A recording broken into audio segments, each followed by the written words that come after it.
zviri sei timu muri sei kwese kwamuri semazuva ese Uncle Saint ndiro zita rangu tiri panapa pa Saint TV paprogram yedu ye-entertainment. So nhasi ndofunga ndakuigirai wechidiki ari kupisa zvamai manje vanhu vaimuziva vachinzi T-Flex, takazoona mai manje kwakunzi Realflexx zvichidaro zvakuti netsa mai kuti Realflexx Mukanya chii chakaita kuti anga ari anochinja, but nyaya dzese idzodzo dzichange dzichipindurwa panapa. But chekutanga kana uri kutiona kekutanga welcome zita rangu Uncle Saint, chanzva chamai venchigotomba mana mama panapa Saint TV. Chisubscribe, follow our Facebook page zvichidaro kuitira kuti content parinouya unge uri unodi unowanawo otapirirwa nemutakunanzva. Nhasi tina artist watinaye panapa anonzi Realflexx Mukanya. Realflexx Mukanya, wagwan anko wekufadza people zviri kudidi. aiwa tiri mumugoredzva nemakorokoto. Aiwa totenda Mwari. Nemeu makaripinda sei? Aiwa takaripinda nefront door. Handiti takaita rekukrosa. Alright, tiri mucrossover imomo takakula. But aiwa bo angu handiti smart makarowa jama. Aiwa mugariro kasemunhu weMTV. Handimaona kuti kana takutopinda muSaint TV toita kuita zveMTV. Munhu weMTV. Handiti kochi timboita drip check zoita here? Aiwa zvinoita zvese zvinoita mukuru. Indowanzoda kutangira mumusoro because ndiri kuona kuti mune twin wakawanda, accessories twakawanda maiziva. Kubva mukepi yenyuyo mudhara makaitora kupi uye makaitora mari? Aiwa kepi yangu ndepazimix apa mudhara makepi aya $10. $10 mari. $10. But your t-shirt manje ma1 because ndiri kuona kuti green iripo, purple iripo. Mudhara musatambe nepanobatanidzwa white negrey. Macolors ese aripo neblack yachona iripo. Neblack yacho aya madhumbi style aya mukuru. Maiza maginzo aya. Aiwa tongoti pamwe bhuru. Alright. Tisati aenda kubhutsu. Kutongoti bhuru rakangozvimira. Hatongonoti bhuru. Handiti? Akubhutsa handisuda kuzosvika zvavo. But azoona tuma accessories, tuma chain ndara avo momatiko hanzi medus. Aiwa machipuanza vanhu vanongomaziva titombode kunyeberai $20-30 wane maginzo maoriginal zvavo. Chimirai mudhara because obvious kuti tizosvika kubhutsu kati neta kutotaura zvekuma neta kutotaura zvekutoti dripreng rese karogonotopinda kana 5 wire plus. Zvokunongodaro semugeto youth ameno dzinenge by the grace of God inogonopinda but semunhu ambotambira mundege imakaimbira mundege mukanobudira kwana Dubai zvichidike kwete zvekunyepa katatiri kupa Abu Dhabi kushaja kudeira takaenda kwese kuFerrari World tatiriko Dubai Mall. Tatiriko takamboonawo nyika hangu. Aiwa zvinofadza semageto youth inzwaika semageto youth tikanzwa vane exposure yakadaiwoka aiwa tinoita kutaura manje chinova chinhu chinodi chinofadza. Realflexx toda kutangira pazita pazita ratoziva iwo unonzi T-Flex Mukanya. But zvakazobvepi zvokuti wakunzi Realflexx Mukanya? What really transpired? Because tikada kucheka kuna D-Flex ndo chibaba ndo mukoma wedu ndo mukoma ndeni. So chii chakazoitika kuti zita ringe rinochinja? Nyaya yakanoitika ndeyekuti inini zita rangu rekuberekwa ndoitwa Tinashe. Domingo ndo zita rangu. I'm from Mozambique. Nyaya yakaitika ndeyekuti are you from Mozambique kana kuti vabereki ndo vanobva muMozambique? But ndiri muMoskeni guys. Kana wazvarwa muno nitori nekodzero pamawatoita citizenship. Ndiri muZimbabwe. I'm from Zimbabwe. But vabereki vangu vakatiza hondo alright kuMozambique kana sekuru vangu vakatouya kuno kunetsoka alright. Andimaona. Saka nyaya iripo ndeyekuti patime ndakatanga kuita zvekuimba mangoma, it was 2010. Then I have done a freestyle kuna mainino angu ndobva ndamborwa kanga freestyle kanga inzi mukati mune zviwanikwa zvakazara mukati haikona kudhibha wapinda mukati sister dumbu kukura mune kamwana mukati that's why musana wavo wapinda mukati ndobva watokoti T-Flex ndo pakatobva chi ndinineza vanakirwa ndikati why is it madaro zvikanzi your flexibility meno maitiro avaita handimaona saka ndopakabva T-Flex from that day ndobva ndakatotanga ziti aiwa ndakunzi T-Flex handatoriwo nerimwe zitawo futi ndatoriwo nerimwe zita ndakatombonzi fireman ndakatombonzi Fireflex ndikazombonzi hano andazi aiwa but T-Flex ndonoenderana nenini natinashe saka regedza ndizitichi T-Flex then ndobva ndatotanga kutonzi T-Flex saka ndopakabva rekuti T-Flex ende ndora wakatozotanga naro even kutorekodha nekuti kumaintaina naro ndora ndakatotanga kutoita se kutorekodha naro saka studio yandakatanga kuita nayo ainzi Megabits Ronstad anga rokuchitungwisa uchiruzoti gore ripiro 2010 11 tungo 2011 kwatori karezvo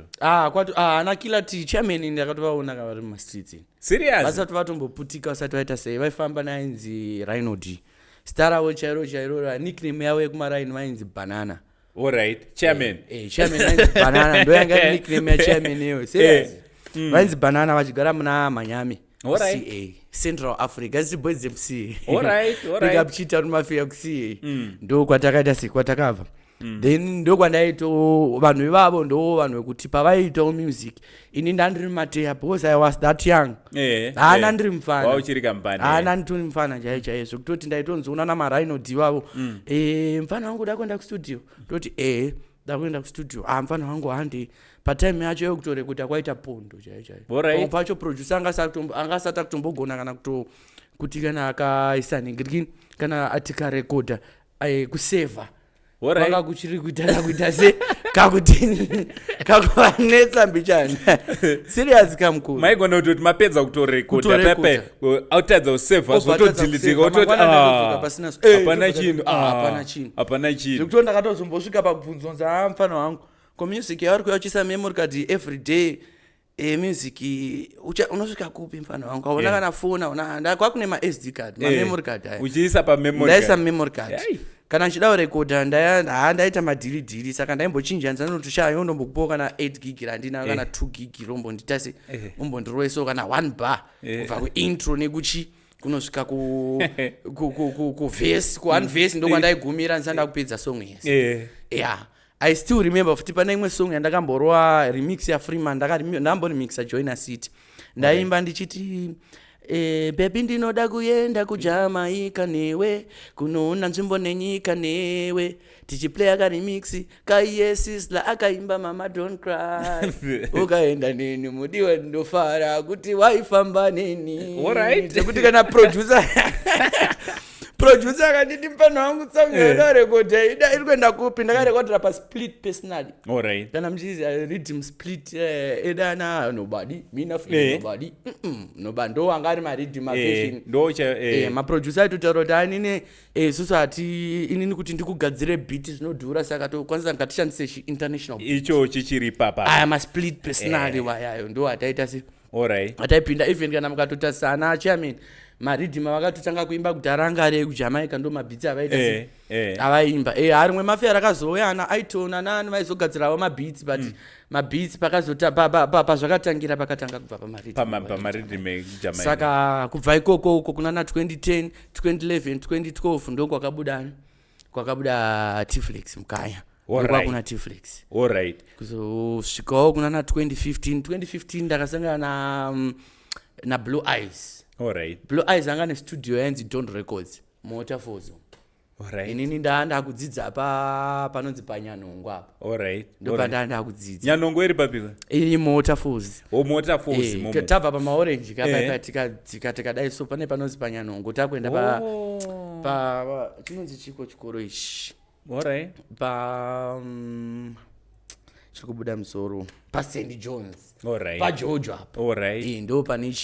Nyanongo Alright. Sando pangu kudzidzeo. ndo pandanda kudzidza ende ndanda kugara Kota Falls ndabva kuCheetown. Alright. Ndabva kuCheetown ndakatoita na Mega Beats ndakaita na Onit Produce ainzi Siblings Records nana Major Tero ana Major Tero ndo maproducer edu na Master H futi was my producer ni. Alright, Master H akatanga achito producer ku Cheetown. Master H producer ku Cheetown. Alright. Ku Hard Mashona Music. Okay. Wasaka vakabane kure kwa Master H is a bad producer. Alright. Ndisaka mchona imwe music yake kanyanya kupenga stereki because anokwanisa kurecorda song, anokwanisa kunyora song nekuzvirecorda nekuimaster song yake. Alright. Producer yega. Saka choto chibaba. Alright, saka tichizobva ipapo toda kuti tikurumidze tasvika chichazoita kuti zita iroro rakatanga chinhu ichi ringe riri rinochinja kuti chii chakanetsa. Pane zvakaitika here apa mudara kana kuti pane zita ranga raakutorwa nevamwe? Pane zvakaitika. Pane zvakaitika. Makaona panapa inini mandiri inini angu anditi muna Realflexx anditi makabuda vanhu vakawanda. Alright. Anditi kwete kuti ndikusimbisa kana kuti kana even iwo vachitondoona izvezvi vanotozviziva kuti uyu kawo patakabuda takatora this and that and this and that and kubva this. Kwaari Mandiri nini even kana musound remusic vanhu vari kutrenda izvezvi vanotorwa mangoma imwe racho sound ranga riri rangu inini kuti inini ndaitouya nesound kuti shamari ona akati nesound rakadai ndo sound ratakuita naro semezi kuna naFlex TV vai ndakaenda kuDKT inini handiti Soldier Love angatori mpenyu patime yacho iyoyo nana Jamaster inini na Jamaster tanga tiri kuDKT neainzi Diroman munin'ina waDallas handiti then kwakazoyowana Panashe tafamba taenda kumberi Panashe ndiye akazonzi Flexity. So zvakazoitika ndezvekuti vakazotora Realflexx uya vashaya kuti uyu womupa zita rekuti chii kudai vanga vakamuti kana Red Ranger kana kuti Young Skilly Bang kana kuti zvinhu zvanga zvisinei neni mukati but ivo vakazotora kuti Realflexx wobva ataiwa uyu akunzi Flexi title akunzi Flexity akatonzi Flexity zikanzaiwa ngatizoisa katatu then ndobva vatogadzira mumwe artist achibuda mune mumwe artist mandiri nini then they said ngatinyorere mwana music tichange tapusha mwana apinde. Saka kurova kuti yanga iri hondo newere kana kuti yanga inini manya ndizozive because nyaya iripo ndeyekuti vakaita kunge vaida kundisumudza but vaindidonhedza futi. Alright. Vakaita ungati vari kukugadzirira ka junior light ka light Realflexx light but at the same time zvaiva nekutokudonhedza kuti because zvakanoconfuse vanhu kuti even izvezvi ukatoenda pasocial media ukanyora kuti Realflexx ukatonyora Realflexx Mukanya pakatombobuda kana maTalflexx pangu ndanga tobuda Flexi title because ane maviews akabva wana futi maviews akawanda then akaitirwa zvinhu zvakaita zvinhu zvakawandisa zvekuti zvine zvakanotora maviews saka kwandiri nini hakuna akazombokwanisa kuisa ziso ende ivo vakabva vatotanga kutoconcentrata nemunhu anga akugenerata mari. Alright. Kuroti iwewe vakabva vatokanganwa. Inini manje ndinda masquerade inonzi chiko makanje ekuti masquerade ichocho ekunzi nyorera mfana song uyu adagadzirwa song yakadai because even kana music yaimba vafana vai mukada kusasa age yake nemusic yacho yaari kuimba hapana kana zvaisatomboenderana. Tiri papo kachimbotiudza tine vapana vakawanda vekuti unatsoona kuti alright sanangwere diki nanani vapana vadika vakutoimba zverudo but isi tiri kunatsozoti age yavo havafanira vachito hazvisi here zviri kukanganisa vana ava because vafana ava vanofana vakutoita zvinhu zvevanhu vakuru vachiri vana vadiki. Aiwa toda natsonzwisisa mukuona vanhu vari kunyora vana vamusic ndo vari kutovadzidzisa musikanzwa vari kudzidziswa but inini hangu chandakaona ndechekuti Mwari handiti eze vakaisa matalents aya kumageto youths eze way yekuti vanoziva kuti havasi vese vachabudirira nechikoro avasi vese vachienda kumberi nechakati saka ndosaka vakaisa music kwatiri isusu handiti asi nyaya inenge iripo ndeyekuti vanhu vari kungova nechawo around vari surroundings ivo handiti vari kufanira kuvabuilda kuti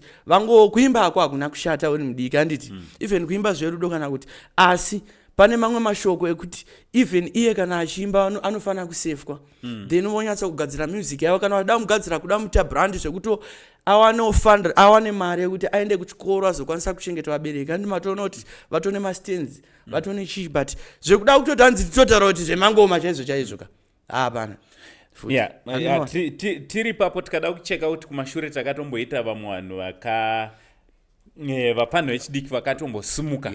alright the likes of ana Raspombi but takazopesa takuona kuti ana Raspombi wakutonzi hava kutoita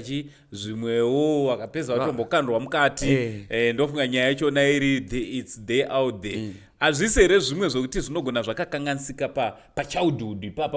patype yemusic because kada kutaisa kuti hanzi style and pattern chichimbo uriona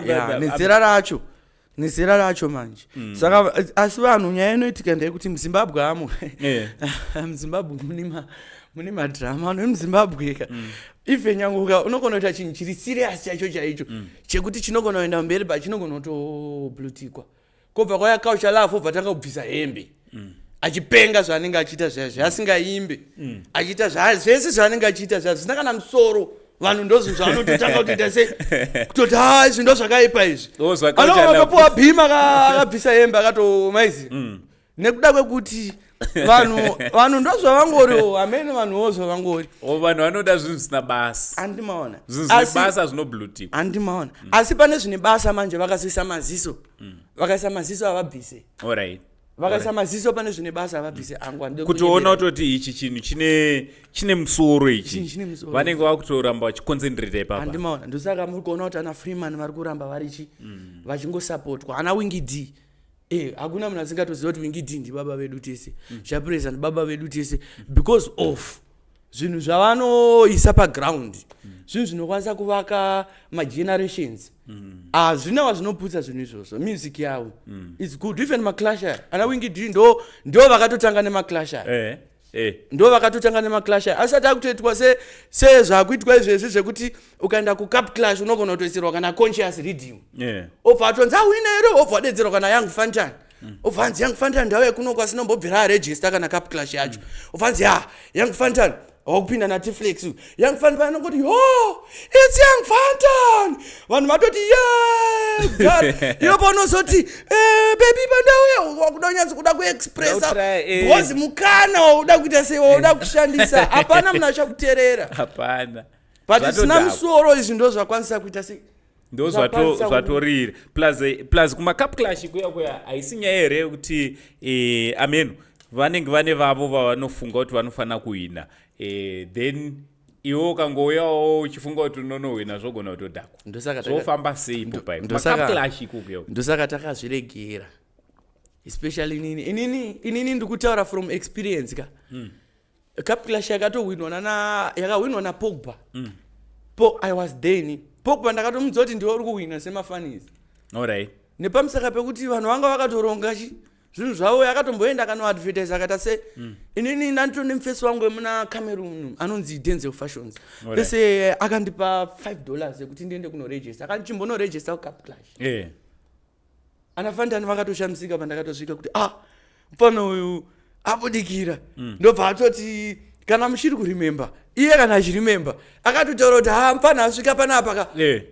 mukaona ava boys vapfana vangu andidi kunyeberai panapa pakutoda kutopulwa masocks because munhu asvika uko ari kutoninjura mugame yevapfana manzwisa but nyaya yanga iripo ndeyekuti ivo nelevel rangu ravanondiziva ndiri netalent rangu randinaro inini handiti havana kuda kunditarisawo kuda kundisawo pane vamwe ini chandangochemera chandanobvisirawo $5 yangu ndechekuti even nyango ndabhadhira $5 obva nditi mfana wangu rova freestyle ndobva ndanyatsa kurova freestyle mangwana omuka wakandipostawo sezvavanongoitawo vamwe kuti but mfana munomuona sei chimbomuretai out of 10 apinda naushu vanhu vombojajawo vega mukana iwo hatina kuita sei hatina kukupai pakangonzi muise mubhuku 5 yaya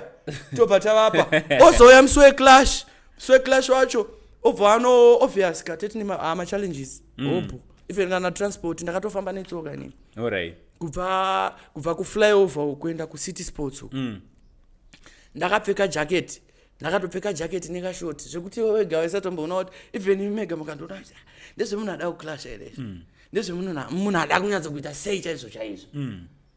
But waitoenda. But ndaitoenda ku clash. Hey. Mukunzwa ere angu. Ndichitosvika so. Ndakatosvika ndikatodzwa kuti stara kuti atodetsera kudhara izvo. Hey. Wanga uri kupi but dzanga dziri kuma 7. Ndafandad. Kuma 7 8. Apa wafamba netsoka uchiti ndiri unochigwina. Apa 5 mari yaenda. Kana mukadzi wangu inini akanditaurira akati handiwa zvona. Pandakazodzoka ndakunyara ndandega ndamuteni manje ndakataka kunyara. Apa ndaiti hai inini ndinoenda kunotora ndakati aiwa. Tambokudzai mda. Ndakati aiwa inini. Ndasvika zvinhu zvakarongwa kudhara. Ndo pandakastada chino kuti vanhu vanoita sei? Vanenge vakarongwawo zvinhu zvavo. Vanenge vane vavo. Ya, saka makaona kuti pane mashows akawanda, pamaposters akawanda.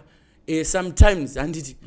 shungu dzekuti ndiende kana kucha curtain raiser kana kuimba mahara ndinadzo pandonyatsa kuzoona kuti ini ndikada kuenda kune vanhu ava handiti ndichasvika handiti ndichada kukumbira mic bhanzo achauya neuko obvanza kuti mampire chi mic handimaona ini ndichabatikana handiti iye anenge ari right boss ari pabasa rake handiti ibasa rake but vatori nevanotopo microphone vasinenge vasitombori neine show vasiri muprogramu kuti Winza ndiye ari kutozoimba Winza ndapiwe mic DJ wake ngaende apa ngaaconnecte ngaatoita se iwo kutoisirwa gokora iko iwo kangooneka wabata mic chete panotonge inototonge mhosva kunzi ndianampa mic mfano muri kumpire chi mic andimazona kuroti iwo saka iwo uri kuti zvine ka sabotage kauri kuitirwa here mukati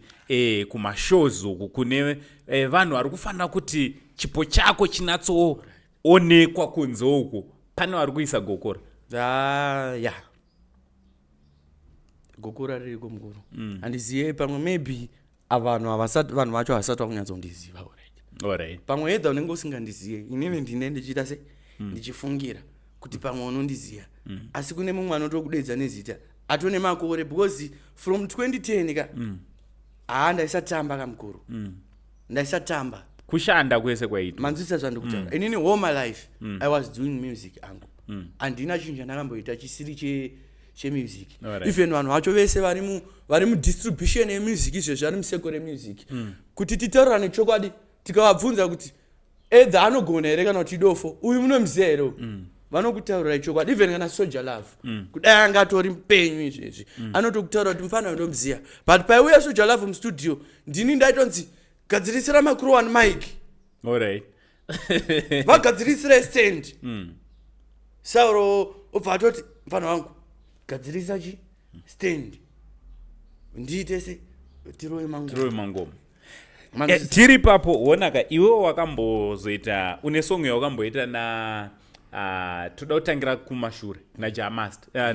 no Jamaster njazouya na Master H une song yawakamboita na Master H zvakafamba sei song yaiva yani bozi zvine vanhu vane kakuvhiringika kuti song ndiani aiva muridzi wesong alright aiva muridzi wesong ndini alright kuri kuti Master H vaito feature pasong yavo Master H anga ari producer takatoenda kustudio tichida kunorekoda alright handiti nyaya yakanoitika ndekuti ndakalinga naPower Rasta alright handiti ndalinga naPower Rasta ndobva tati toda kuita collab yanga iri inenge 2016 alright 2016 ndobva ndalinga Power Rasta ndobva tati kuna Power Rasta isusu studio ada kushandisa yahadi mashona ndokune vanhu vandoita se vandonzwanana navo kwaJalalo Jalalo ndo waita na Master H ndo wanga ari muridzi westudio Jalalo na Master H anogara imba yechi3 kubva paJalalo saka ndo paiswera pastudio alright handiti then we go ku studio inini nani na Power Rasta taenda ku studio ndasvika ndataura namaster H ndiye anga ari producer wedu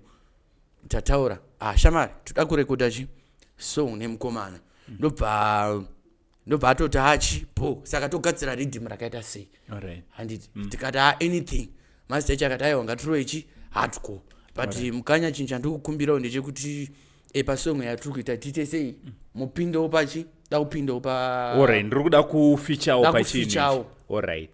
kuro master H vakatokumbira kutofeacha vakati aiwa handikukumbirawo havana kumbodhimanda zvavo since anga vari muridzi westudio ka unozotoke pamwe uda kushandisa after advantage ka yekuti studio yako but havana kumbodaro vatotaura zvakanaka vakati Mukanya inini ndikukumbirawo kuti tiite song tese ndipindewo pachinhu vanhu vatoti aiwa it's okay since vari mukoma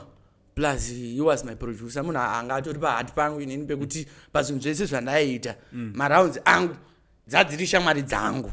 mumarounds angu ndo waiti kaseko kangu inini ndo rangu aivamo master H taitoshanyirana kuti shamari uri kupi ndiri padeni ndikuya padeni obva atouya padeni tototanga kutoita life yedu yatichiita se saka then ndo patakabva tarova record namaster H napower rasta then agadzira beat tikati saka toita sei chorus toita sei chorus yobva yashaurwa nani napower rasta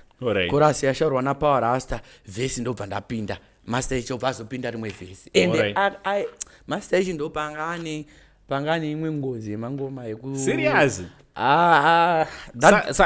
uri kureva here kuti master H ku 10 years ago ndo pairova mangoma zvimwe zvekurevesa zvekuti izvi zvatakutoona mai manje ma 2 minutes vakura general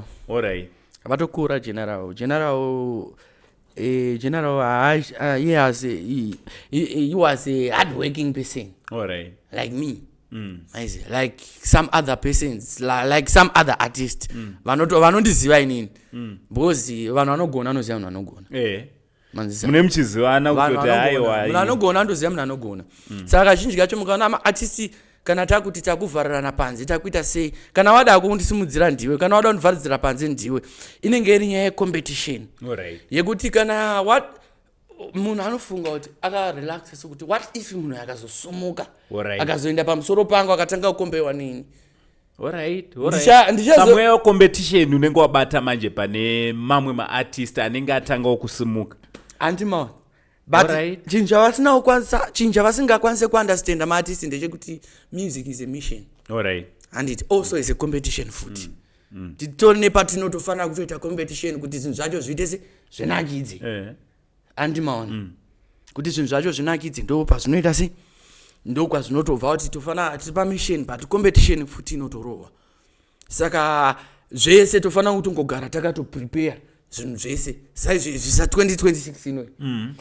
inini ndakatogadzirira zvese andimaona kutoenda mberi hata uya I'm ready angu andimaona because ndine nguva yekuti ndaitombonyara kana kutaura pamicrophone kuti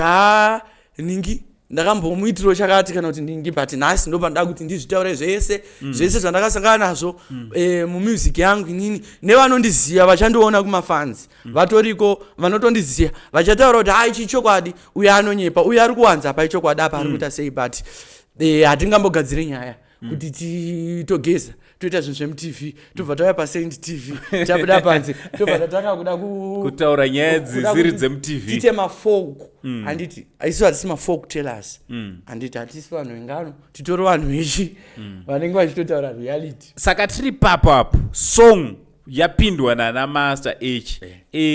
ivo vazosimuka because tutaura kuti master H zvamai manje akadi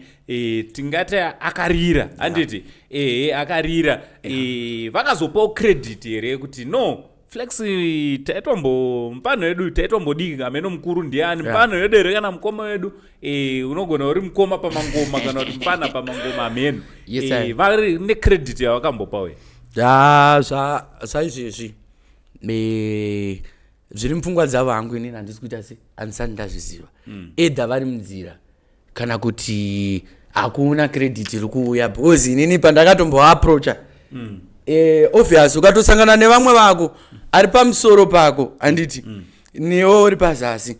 inini chande ndichichemera hangu handiti anditombodekana mari yake handiti anditombodekana anything inini I need that love yaya ndakambokupawo yaya and that support yaya yataimbopanana yekuti pasina vachirima pasina mponda shuga pasina ani totoziva kuti it's business handiti tiri mubusiness but we have to pane patinofanira kuto appreciate awo manzwisa zvandikutaura zvekutoti nini kudai ndanditorowo level rangu raari iye inini ndirini iye handiti ndo vanhu vandai ndichitoshuwirawo kutoti ndichida kutozoita se kutozosumudzawo but vanhu ivava vasumuka ndisati ndasumuka but uchitiwo ndo timu randakatanga naro chinhu ichi saka ndoda kurisimudzawo tichidaro but izvezvi it seems like kana namba dzemafoni takutopiwa namba dzefoni isingashande kana ukasangana naye serious maize zvekutoti ukatofona uchobva kutomufonera zvezvinototaura kuti not available but ndo namba yanenge aita se ndo namba yanenge akupa kuti imwe saini kutora utoti kana kutotaura tese hatichafanira kutaura tese malevels edu asiyana maybe level yekutoti kana iwe ndakatosvika kana kustudio kwenyu munotanga munogona kutoda kutovhara studio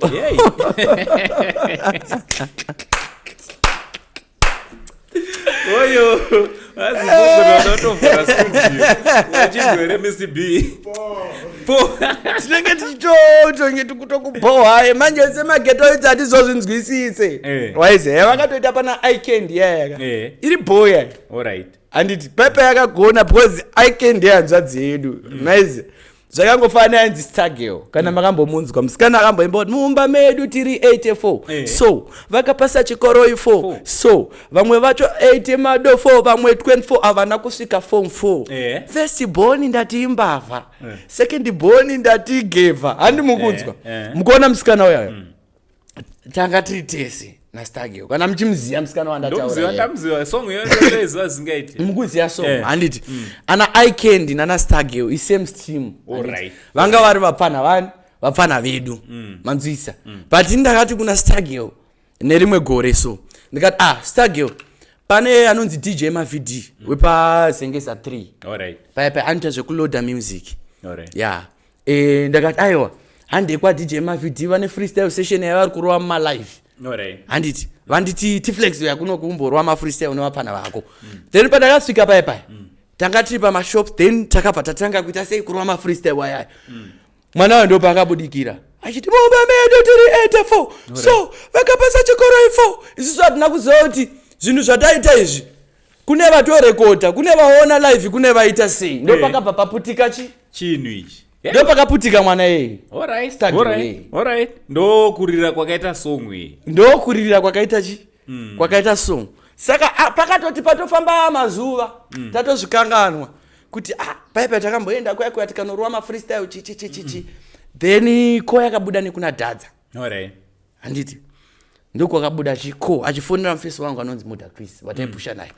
zvikanzi iyo ukuzero tikamufana kaya kari kufamba natiflex kaya kamusikana kaya kaita se kaputika kari kutsvagwa ndobva amuonesa mamiro akaita zvinhu munhu akatanga kutsvaga mwana uyu ndimama mawindo mawindo ndiye akatanga kutsvaga hani mwanawo mawindo aita najasignal madezi wayo handiti ndobva koya yauya ndobva auya kwatiri ndobva handiti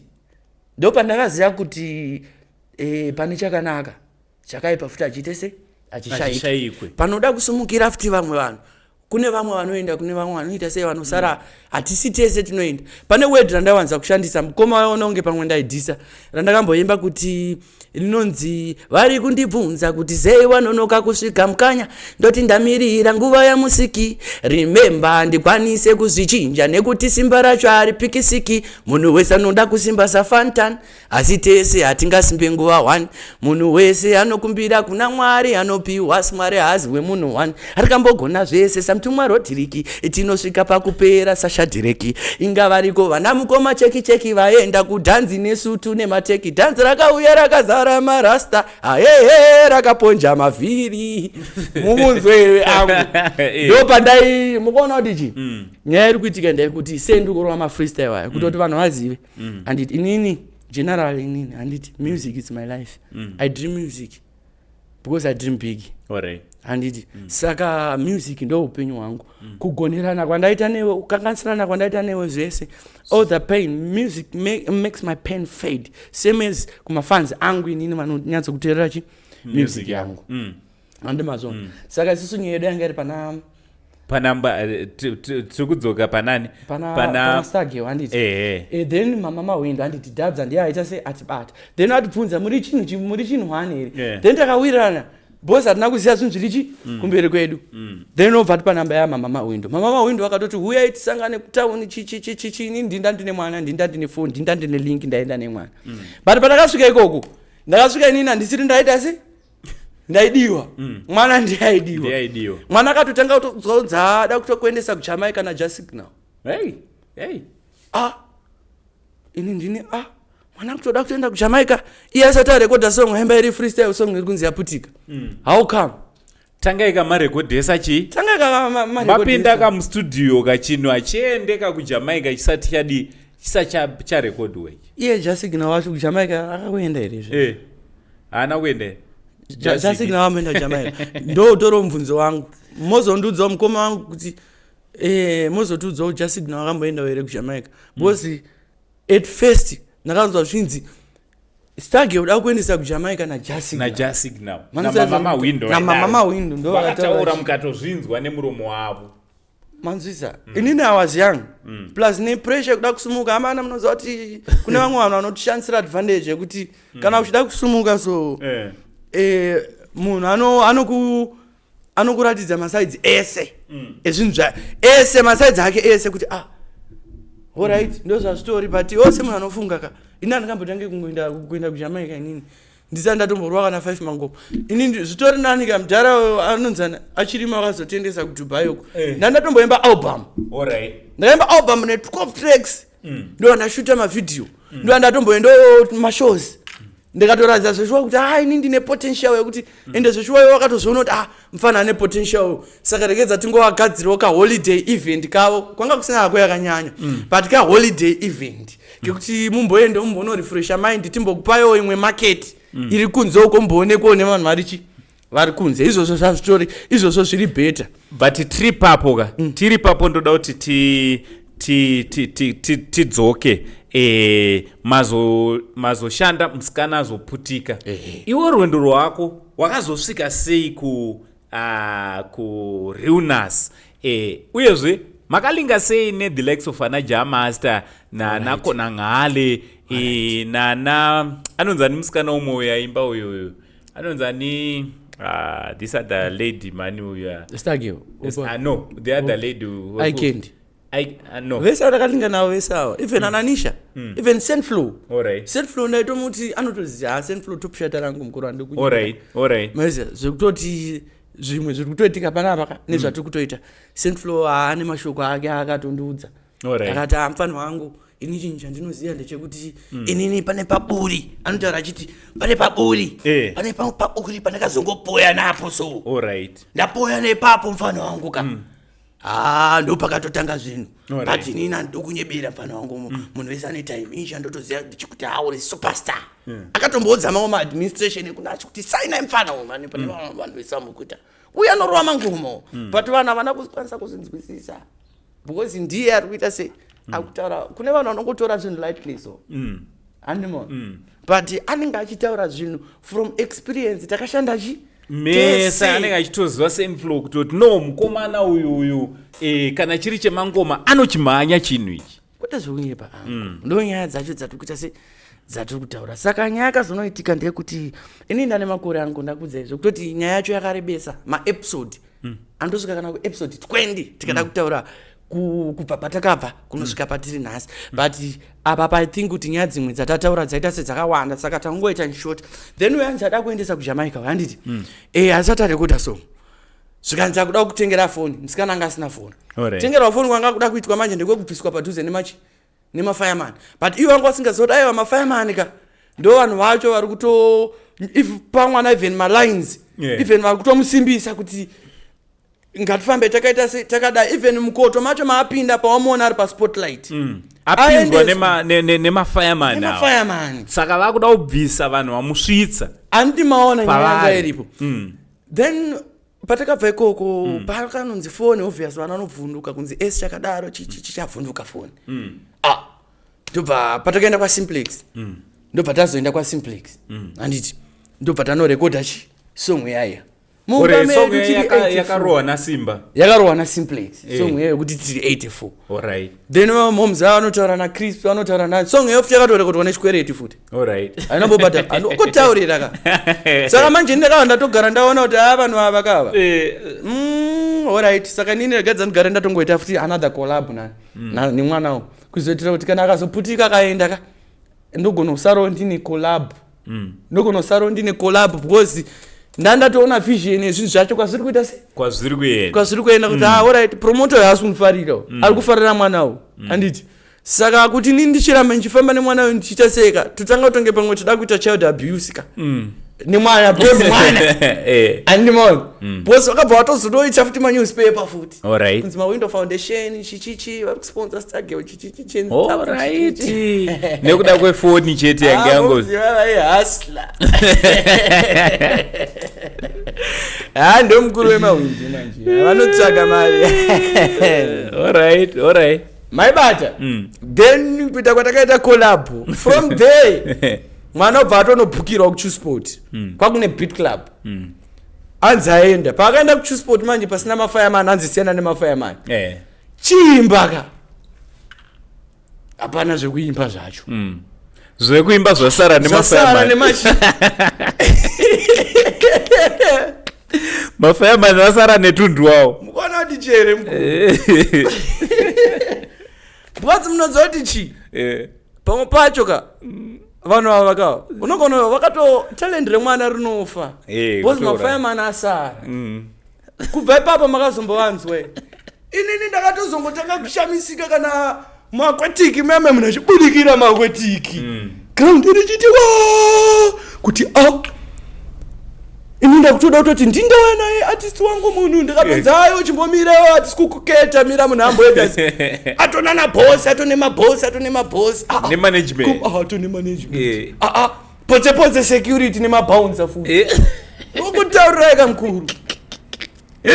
alright atoanazvo zvese azvina kutora time apa mafireman ndo ega ari kushota pachidi apa mafireman ichi apa ndo ane malyrics ndoma ane malyrics ane maona bosi nyaya ifana kuzoitika ka paifana kuzoita mad combination yekuti iye akabata microphone wanditi mafireman futi anenge akabata microphone takuchichinjana microphone panorohwa ngoma yefireman mwana anenge achiziya ngoma obva achipindurana nengoma ndopanga pane nyaya mabouncer nemamanager adiwe pastage vaifana kutombomira vanhu ava pastage panenge pachidiwa mafireman vaifana kuzongotipa mukana chete wekuti isusu tipolishe chinhu wozotiti madadisa wozotora mari kwakumberi because patime yacho hapana mari yaipinda saka vakakurumidza kumedza kutsenga vachari exactly vakamhanya alright ndo nyaya yakaitika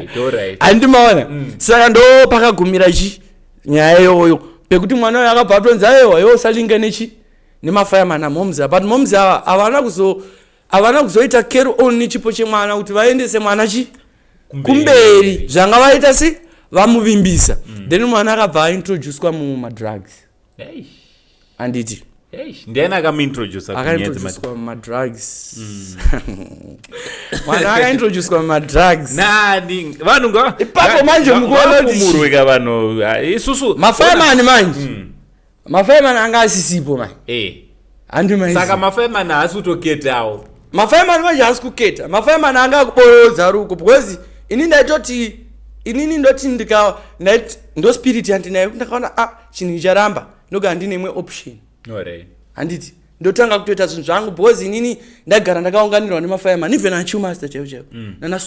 sora tmb kana muchinoziva sora tmb mukunzwa nana chiumaster vakagara apa manzwe ndakaunganidza vapfana vangu so pachiruwa mafreestyle chiumaster handiti haasi a freestylist Shoemaster is a studio artist. Alright. Manza zvandu kutaura.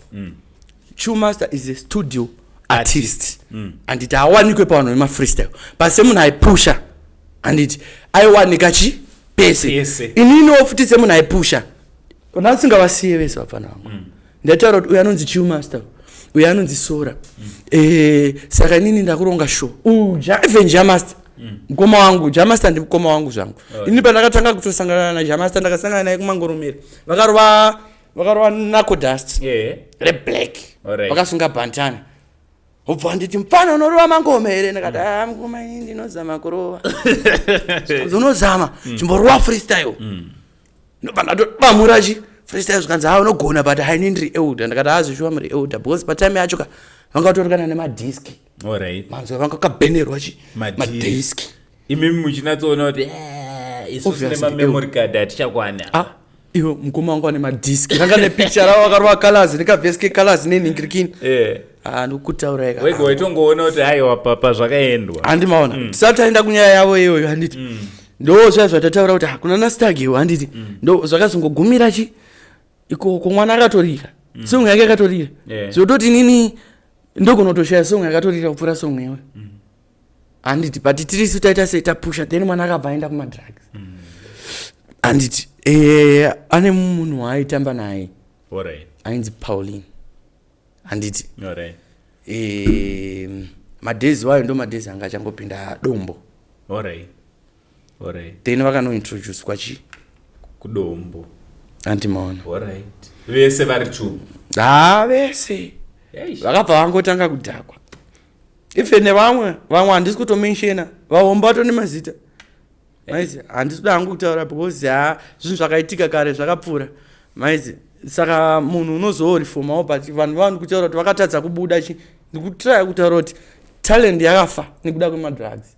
even vakatotadza kubuda vakazorifomere vasikana even kana future yake if you look at here hazvichanakidzi handimaona pamwe pacho zvinozotanga kutonge pamwe isusu tisai vadzidzisa izvozvo but inini ndakatopfuura ndakatobuda ndikatoenda but kumadrugs aunomborova takapfuura kurova kuti makapinda mukabuda takapfuura kudombo ikoko ndombosvika uko handinombosvika mairova chiyo handinombosvika ndombosvika inini angari malighters angu andidi kunyebera maskangi chichichi nemasigarettes ndakatomboita but nyaya yakanoitika ndekuti ndakanobatsirwawo handiti ndakanosanganawo nevanhu vamwari vakaita vakandibatsira ndakatanga kutoitiswa maabsolute fasting anonzi father chiwara vakangano zvangu handiti apostle chiwara vakatanga kunditisa maabsolute even kana kupresidentship ndanda kutoita sando kuchinja kwawakazoita zototi dai pasina kusangana dai ndisina kusangana nafather handiti because inini nyaya yanga iripo ndeyekuti nditone time yekuti inini ndega ndakava ndatongoti inini kana ndandisingabhelieve ndakufana I have to believe because upenyu hwangu kwandiri kuenda nekwauri kuenda ndikuita sei ndinekakurasika even kana nehama chaidzo even kana nehama neshamwari dzangu ndidzo dzidzi ana master esha nana mad viper ndo dzanga dzitori shamwari dzangu idzodzo saka which means pataisangana taita izvozvo tiri pamwe chete even ana winza etara ngatisare chimfana ichi vachienda unodhakwa asi wedu bandai pamwe pacho ndaitotenda mwari kuti kutosiiwa kwauri kuita urikutosiiwa mune zvimwe zvinhu zvandaifanira kunge ndakaita sei ndakasangana nazvo zvavanoita sei zvavanoita manzwisa angu ndo pane nyaya but inini kutanga kunamata kwandakaita handiti kunamata kwandakazoita ndichitoenda mberi ndichase handina kuzoda kuzoramba ndakaita sei wakadzanya ipapa ndakabva ndachinja even environment nevanhu vekutamba navo handimaona obva watoona kuti zvingandikanya ndobva ndatanga kuita sei ndobva ndatochinja handimaona but ngatiende pana master pana jamaster handiti imi makamborowa futi najamaster muchizosanganidzwa futi kuRealNass relationship yako najamaster pamaishanda mese yange yakamira sei and izvezvi I understand kuti iwe uchiriko kuRealNass but ana jamaster the likes of jamaster na Khonangale avasiko relationship yakamira sei iwe jamaster na Khonangale mamiriro akaita relationship yangu namukoma ndimukoma mamiriro yakaita sekuona kwangu inini handisi kufunga kuti pachine that love iyo yanga yatakakura tinayo yaya pakutanga handiti yekuti hapana munhu achatrusta mumwe. Inini handisi kuziva kuti either inyaya yekuti inini ndiri kuramba ndiri kusaidi rangu ndiri kuramba ndiri loyal here pazvinhu zvangu zvandiri kuita kuRealNass kwavakambovavo vari else patoriwo nedzimwe pane dzimwewo nyaya handiti because pamaprojects atakashanda tese first song handiti Jamaster akatondifonera inini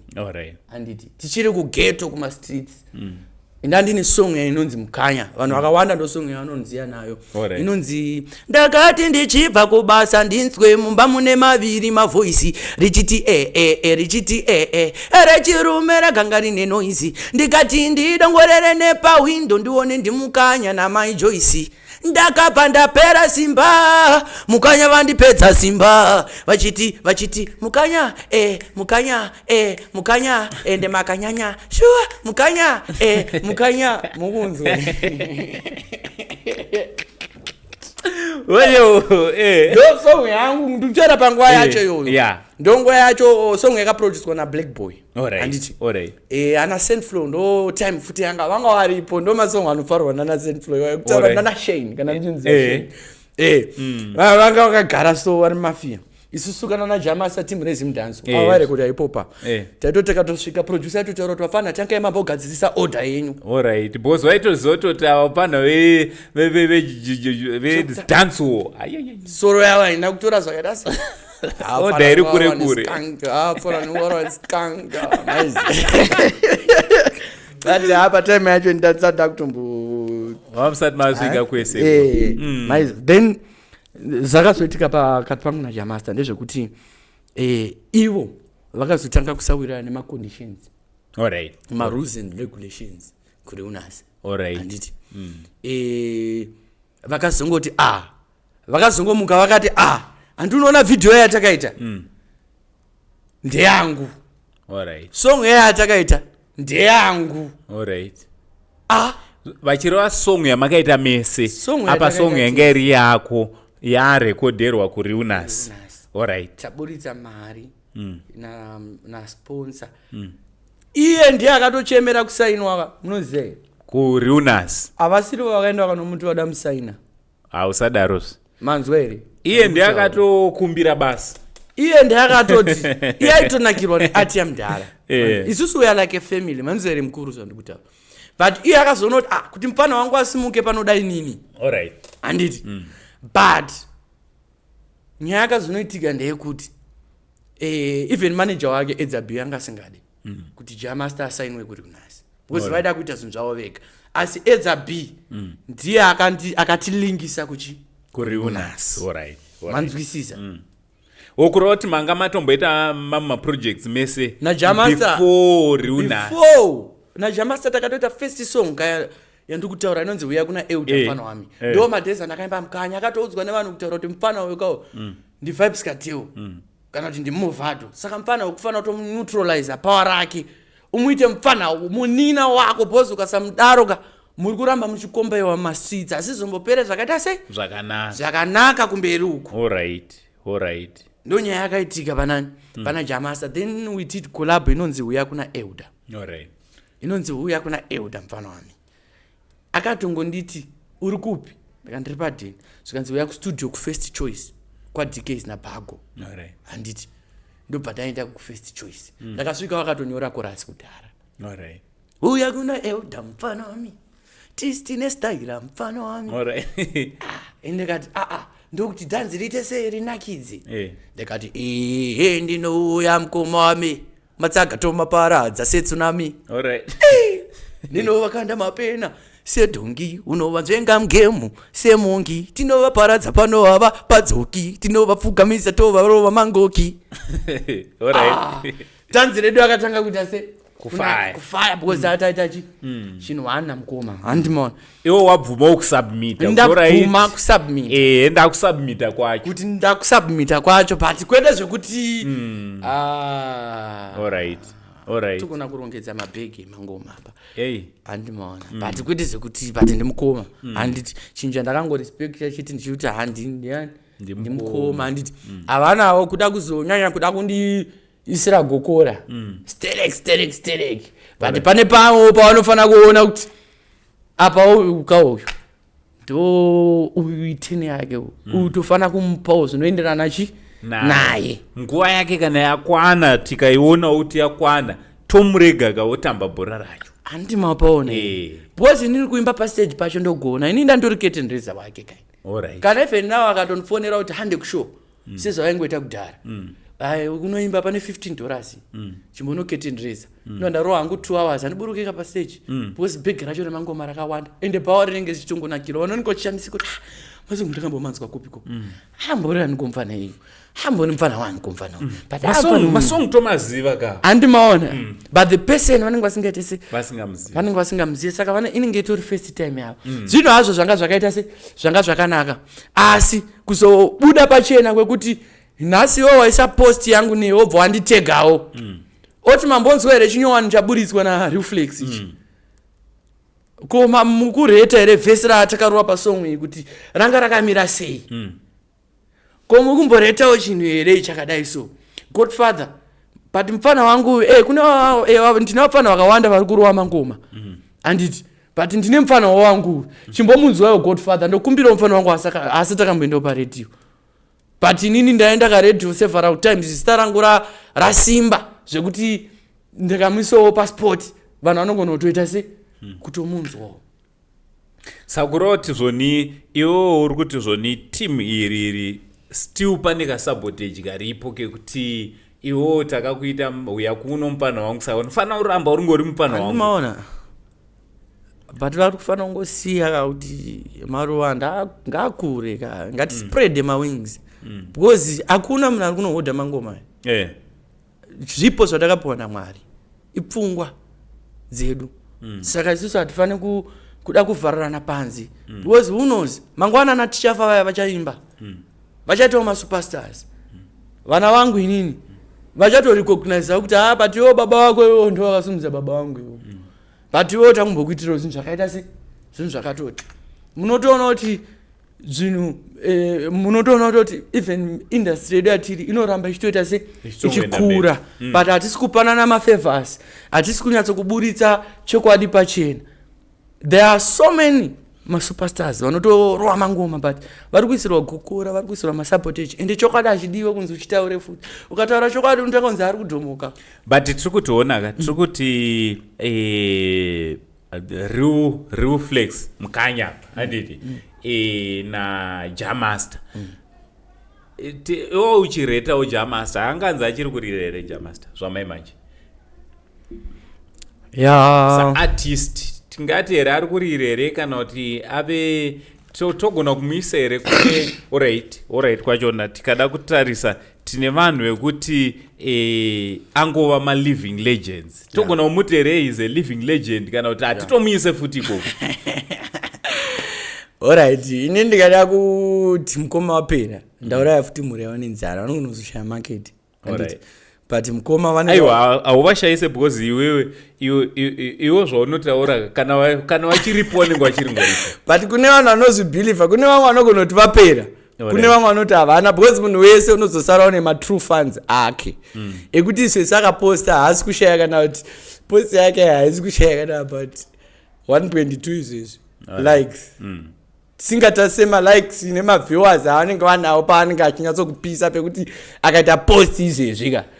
20,000 zvienda mberi sati tataura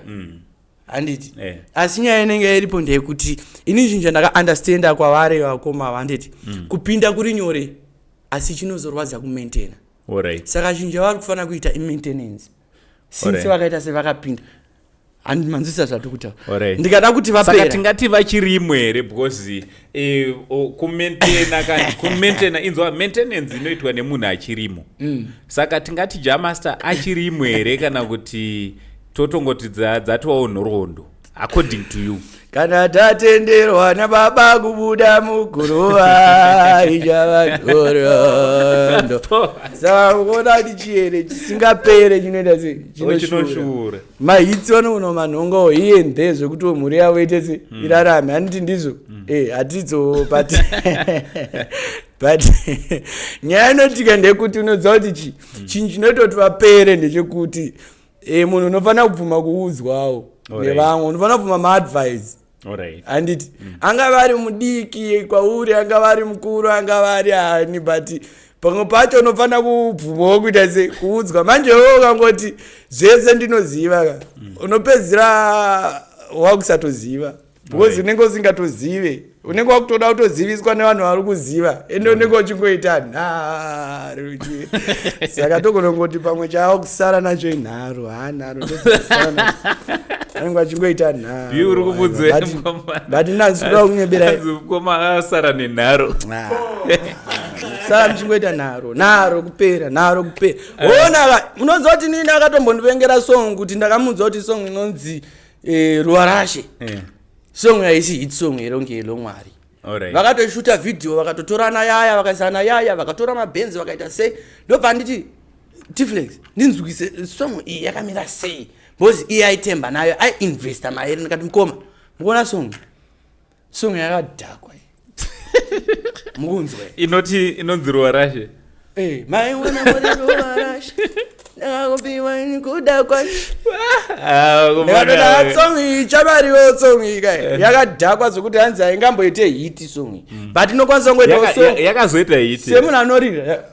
yakaita hiti meno ndira kutobvunzawo iweyo chakutobvunzawo vanhu kuti yakaita hiti muri kuiziva here song yacho handiti maona maviewers aregere kufamba but there's a certain level yekuti song kana yarira everyone anodaira song even kana mukombi kana ari pabhasikoro kana ari pasi pemugodhi ndo inonzi hit song like Hello Mari like Vuramai like inonzi chi Bawa handimaona ipapapo ndopandisiri kuzoti mukoma ava vasati vapera bos kuma outskirts vachiri kuita sei vachiri kutora kunana bhulawayo 1.5 anogona kutora meno vanotora ma800 but kana 2 aya vairambi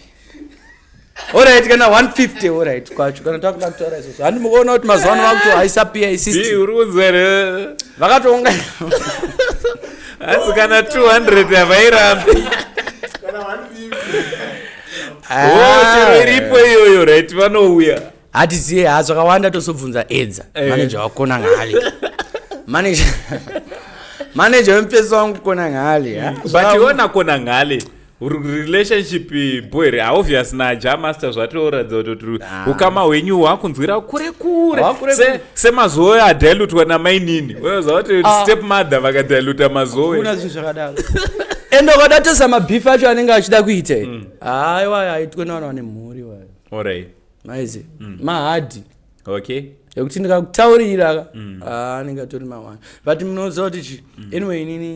inini hangu handisi munhu ari ungrateful alright I'm not a ungrateful person kuti ndoregera kutendawo nepavakandisvitsawo munhu akambonipa ziso akatoenda kuredhiyo munhu akuramba akangondijokora so ndanzi taura nhamba dzako munhu akuramba akandijokora so kuredhiyo alright kuti taenda kuinterview kuPower FM achoda kutonditiza futi mukunzwa apa ndiane jagwa ramamashandisa ndiye kane jagwa but isusu katikupusha chinhu wani tikuti tikupusha chi song wani takaita song sakavhurire ziso apa phone kuvhura ziso manje ndinokuti ndakazongoti taurai kanhamba idzodzo dzamapiwa idzodzo e1 phone ndozvandakataura ndapuwa ziso handimaona kura kuti unenge usina kutosununguka I was not even comfortable ndikatazoziva nhamba dzangu iri zera rangu nemakuru andakaita but unyatsokuona kuti munhuwo nditotonge pamwe ndikutomanikidzira zvinhu but tikuti tirichi one family tiri one family one people hatizorambo tuma $10 oma $5 ma $20 $500 asati akambonipo kana $100 even ndaimba ndadikitira zvakaita se even kana kutaura kuti hamba nakaipawo ungopiwawo kuma-20 wo ma-20 wayo ma-10 pamwe pacho hapana hapana but chindisoka paspoti Iwe saka uroti show nekuimba kwese kwaunoita these are the show maivakopiko shamba chiiko kwamakaenda ukano-curtain raiser ukarova warova hapana na mari pamwe pacho ndinenda tokumbira mukuru maiza ndokunyebera but chaunga chine chiradza kutonakirwa newe kutopfuura iye wacho ari paspotlight aiwa kupedzisira chokwadi chinozongobuda because mangoma edu anozongoiswa pasikero handiti isusu kana takuda kutaura nyaya yemusic handiti vanhu isai mangoma pasikero ndo pamunoziva kuti anoimba neasingaimbe ndeupi manzwisisa zvati kutaura zvakafanana nemangoma ese vaiva ana blot nana silent killer nyaya iri kuitika ndeyekuti vanhu vari kungoisa ngoma pasikero handiti pakangogaragara ukatoenda patiktok utonzwa istando zami ndokuda bepi tunturururu istando zami ndokuda bepi tunturururu tagara obva watonzwa inini handina mhosva olaida kundisungisa ninyaya yemari yandakadya inini naye mari yandakadya inodzoka ini ukunzwa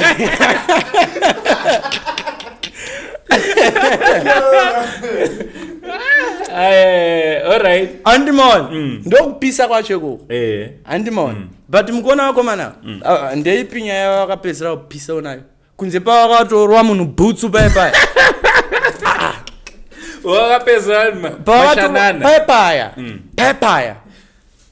paipai saka onaka according to DJ Sparks anditi DJ Sparks vane postra vakanyora vakati ukaona uri artist unopedza 6 months alright kwacho handiti wapedza 6 months usina kana podcast kana pasi pemuti alright kwacho yambokufonerawo ichiti chimbouya kwanzi ndokunonzi kupera ameno unotokudii nemadzikoma vasingachatoone kana alright pane kampana wakangotanga podcast hachatovadani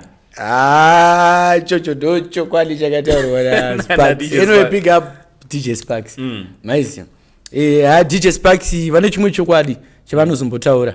maizi vane vamwe vanhu vanozomboita sezvamuri kuita izvi zvekuti usingatozivawo somehow unogona kutoerekana wachi wapamwe panhu pasina kurwadziwa vanhu vakatoona kuti hano kuti tiswere tichida kuita zvekuselekta nana toswera takudzurwa mushini nana bhanso rekedzai tiite mapodcast pane kuti tiswere tichitemeswa musoro zviripo zvakawanda zvinokwanisa kutosimudzira music industry ikaenda kumberi sezvatiri kuita ndizvozvo handimaona saka ukatoonewo usina kumbodedzwa kana kwaSaint TV handiri kunzwa kuti munhu wemutv usiri kana kwaSaint TV kana kwaOla TV kana kunonzi kana kwaSparks DJ Sparks kana usiri kupi kana kumusha podcast unenge wapera wangu work hard waiza mirako ufonerwe chimirai mufonero hanzi kana tisingachakudanei zvaendwa mirai makozi boys because hapana zvekuzviita kana zvanetsa zvininipisei munenge mune pamwe pamuri kuda kunyanya kuda kuzviti muri vanhu vahombe ndiri munhu hombe stereki ndogona kuvhura yangu vhura yako podcast tione kuti inenge nemaviews ende isusu ukatotidedza ikokoka ndo patotokudza kuti hasha isusu tiri kupodcast chaiyo haisi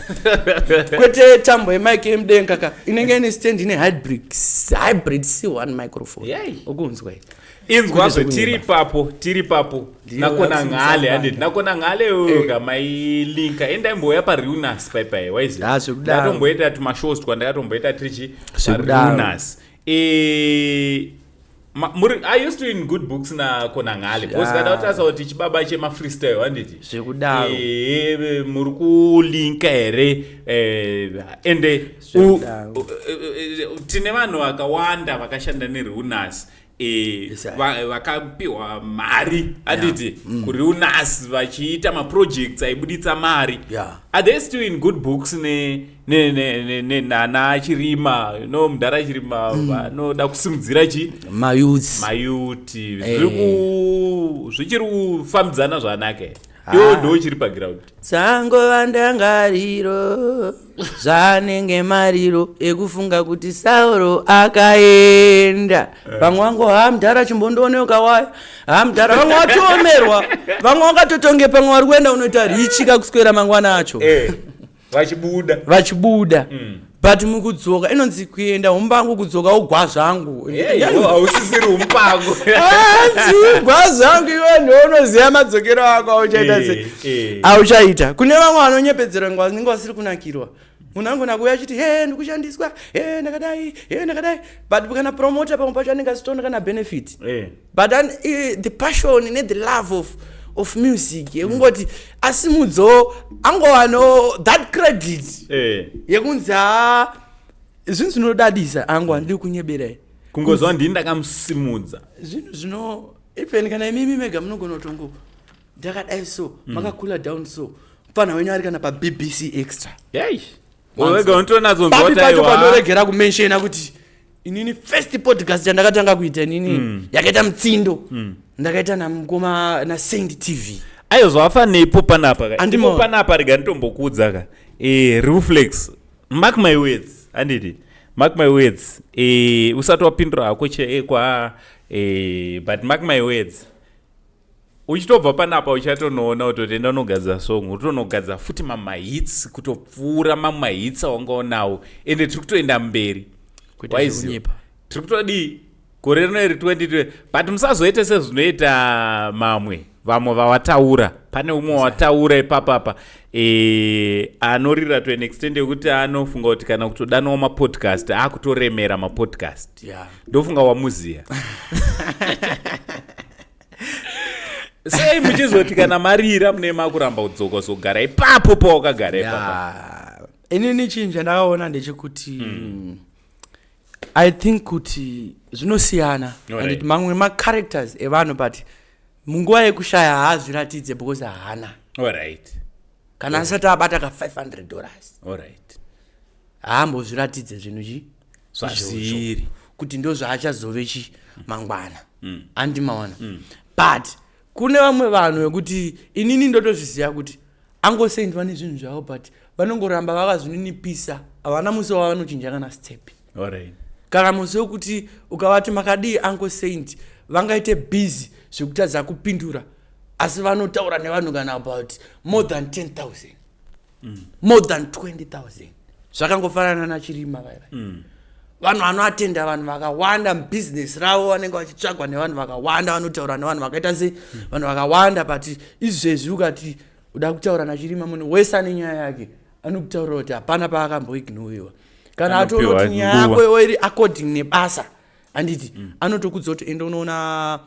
tsitsi enda unoona inonzi chi administration ndiye anokwanisa kuita zvinhu anokwanisa kukuatenda zvinhu zvauri kuita se zvauri kuda zvikafamba zvaukuda andimaona but munhu atone mari yake kawo what about story no hako kana mari saka pride inenge yagara ingori iri mumunhu inenge iri mumunhu zvakafanana naJamaster kune vanhu vandaikudza kuti haiwa Jamaster handiti haganze but ndo personality yake yekuganza yepride itori personality yake ndoane mari kana kuti haana ndo zvaari ndo character yake unopedzera wato hunhu wako iwewe munhu ndo zvaunenge uri kwete ana Khonangale vakazochinja mai manje apa vato nemafanza ana Khonangale atova nepride rezvekudaro because Khonangale tomuziva akazorereka achitaura asekuru inongonzi asekuru mire papo ndikuya asekuru mire papo ende mononmirira kwa Sparks unoona nda 2 days kachienda kwa Sparks asati aware chakaipa ichi Khonangale unoya rini ndichiriko kwa Sparks Khonangale ausati wasvika Khonangale mauto achiri kukuda Khonangale you have to write some more music Khonangale more time you should spend on studio write music zvino make sense tozviziva kuti vanhu vanokuda nema-freestyle tozviziva but azvilaste artist wese ane talent haatadze kuimba freestyle handiti saka kukanzi macup clash hakuna Khonangale kawashi yavharwa Khonangale kamariuchidzere apa Khonangale unozoti tomuteerera zvakaipa ndiwe wedu ko mafans vanotomuteerera ya tomuteerere anditi Khonangale tine na Khonangale takasangana kupi na Khonangale takasangana kwamrewa after hours alright panakiwa alright panakiwe asana Khonangale vaitonziva kudhara because mayouth alright anditi omfana panyaya dzacho in music manzisa zvandoita pamakore ndi baba but ndisora in music pamakore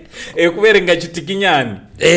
chitikinyani hacho chake chine makore akawanda ndine 26 alright but iye anengane chi ani mangani ko angaiti kana 29 28 29 kana 27 kubva ipapapo ndingori hatongoti mazera mamwe chete futi saka mfana futi bozi 6 na 9 ka 6 na 9 6 na 9 ndokutaurirai ka saka nyaya yakanoitika ndeyekuti Khonangale ndokumaraini kwavo kwamurewa panakiwa kapayapaya apa pavanga vachangotanga apa vana Manato anyway shout out Manato akapusha but vakazongomusiya vaizi ameno zvavakazoita munoona kuti kana tabvaone vanhu gore ngatingovapo zvishomawo izvozvo ngatingodyawo tese waiziva because munhu wese anenge aisa effort yake munhu azofare manje waiziva ende zvinhu hazvizofambe zvakaita zvakanaka ende unotoziva kuti vanhu vese vakupera inyaya yekuti vanhu vakaisa maefforts vaya havachaisa maefforts avaisa saka kuti uzosvika that level kana kuti kudarika level ranga uri haudarike because kune vamwe vaitomufarirawo iyeye paro yake yaita sei vaitokufollowa nekuda kwekuti uri kumuri mese paro yake yaidhudha unoziva kuti nini DJ wangu inini akatoda kutorwa na DJ waKhonangale asi Khonangale anga aimba but ndadzoka kapa stage ndakuda kuita si ndakuda kuimba but vobva vaenda kumashure kwangu vobva tanga kudai so manje kuti aiwa takuda kuimba apa yanga yanyuye takupinda 2025 dhanzi razara bhawa ravhurikwa vakuti vakuda kuchimbawo iwe apa ndiwo panyanga vakuda kuburutsa euda manje kuti uburutse iwo vaite sei vapinde because vaona kuti pakuda kuzonakidza but kumwe kwese uku vanga vasiri kurira izvi zvinhu zvandiri kutaura hazvisi zvinhu zvakaonekwa navanhu vepasocial media zvinhu zvakaonekwa navanhu general because pasocial media vashoma vanhu vanoatenda mashows akadaro handiti mashows anoatendwa navanhu vanokuziva chaivo chaivo vanopana pari kuenda kudhanzira Khonangale pana pari kuenda kudhanzira Chamaster pana pari kuenda kudhanzira Ningi handiti vepasocial media vanozongoonao kana maposta because vazhinji vacho vanenge vari kujoza vamwe vari kuZambia vamwe vari kuTanzania vamwe vari kupa handiti vamwe vari wild handiti but tikutaura vanhu vari local vane vari background vanouya kumashows ndo patakamboita issue naKhonangale handiti saka kubva ipapo handiti tinowirirana but pane kangofika kumakana futi karimo mukuwirirana imomo pane kakusanzwanana pane kakumakana kekuti ininika anko handifanira tange pako ndikumanikidzira kazvinhu kana tiri tese muchiseko gaya tinoziva kuti isusu ndakanda nhanhu handiti ndakanda nhanhu ndika 2017 handiti ndobva ndaimba ndakanda nhanhu yakaenda kodwa yese ikapera toni first version handiti then ndakatoona kuti mwanga mangoma anorova handiti but tikuda kuti tirove ngoma ngoma chaiyo manzeresa kutaura apa patatosangana patatu kuHarare dziya dzatakangana kwanangwambi ukofiti takatombosangana anangwambi fiti vakatombozvitaura vaya vapfana vake vekumbara vakatotaura kuti iwo Khonangale wewe anga avapandukira futi nenyaya yemapeji because ava vanhu vakavhurira Khonangale mapeji anangwambi saka uyu akazoenda kuda noclaima mapeji akaputika vapusha mafreestyle vakatotaura kuti iwo panzvimbo yako iwewe yataida kukupusha iwo Khonangale patakapusha ukarewo taitopusha Realflexx but isusu takatosabotage takatovharira Realflexx panze tikatotora iwewo tikakuisa apa but iwo nhasi manje hauchada kutipa mari yemapages wakuda kudya wega obva waya kuri unasuku akati amdhara vafana vaya vari kuramba nemapeji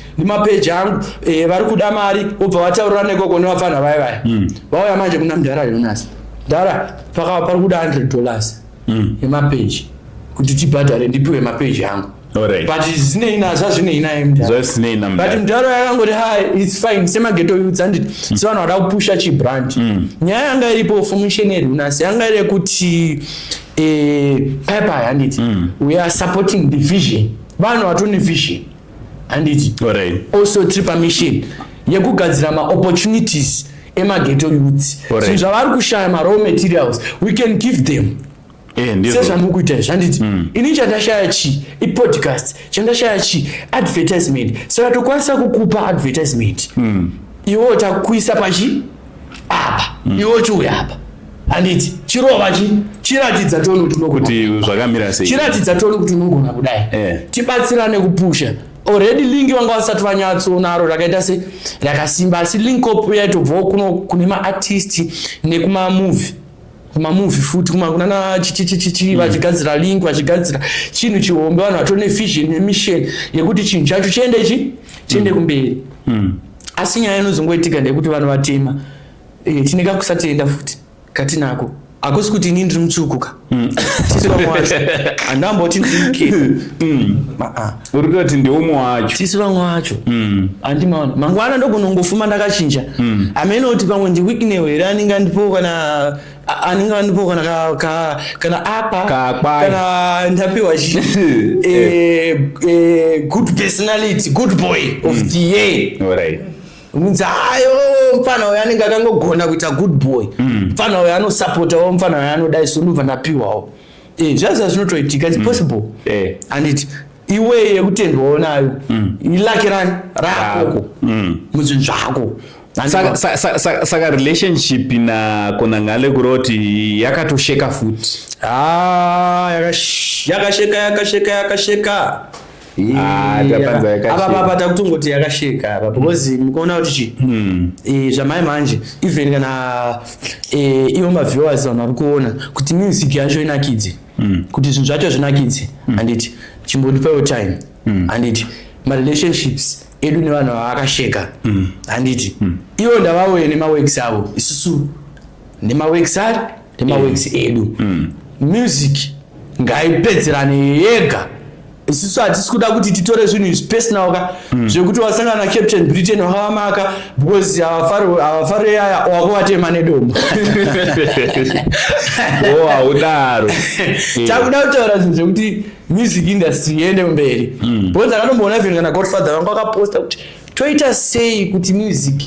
mageto youth tiende mberi comment section iyo yange yakanyorwa zvakawanda manzwisisa vamwe vakati asiyai rusarura vamwe vakati dzosai zimudhanso yakutara vamwe vakati siyai chakadai vamwe vakati chakati ivo kana semunhu mukuru anotoita zvinhu vakatozviona ivo vari kutoziva zvekudiwa vari kufanira kupinda mugore rino ndavasiwe vaite sei vapinde. Aya ndofunga muri ngozvinzwira muri yeZimbabwe apa ndiri kukurukura naRealflexx Mukanya uya imbonzi Tflex Mukanya atsanangura kuti chii chakaita kuti azochinja zita rake patanga tichikurukura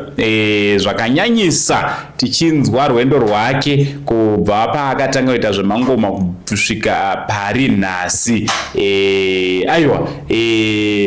shoko rako rekupedzisira kunze uko kumapromoters kungari kuministry chaiyo yevechidiki vanoita zveentertainment also kune mafadzi. Yes. Inini chandinoda kutaura ndechekuti kune vechidiki vachangokura maartist vari kuuya chekutanga say no to drugs. Alright. Ndo chandotanga kuita sei kutaura kuti usadzokere kumashure kuti upenyu hwako uzodyawo mari uzoitawo check in nendege uchienda kunze kwenyika. Say no to drugs. Alright. Ndo zvinhu zvinokusvitsa zvinokusvitsa kure handiti kune kunze uko kune mapromoters vari kunze chandinokumbirawo ndechekuti handiti musati kana maudzwa naningi kunzi ningi akaipa kana kunzi ava vaite kana kuti uyu kana kuti uyu pamwe ndiye munhu achatozosumudzawo business rako mangwana pamwe ndiye goti ramangwana achatozozadza kana national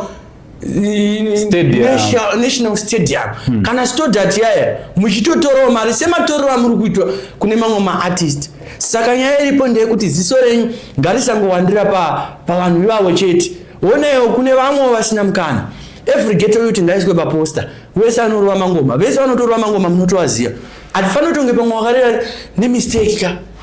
Ariwa asifanira kudaro. Munhu kana uchifana kutongorira unofana kutongorira nepush inenge ichibva kuma promoters inenge ichibva kune ma DJs ku radio chaiko chaiko.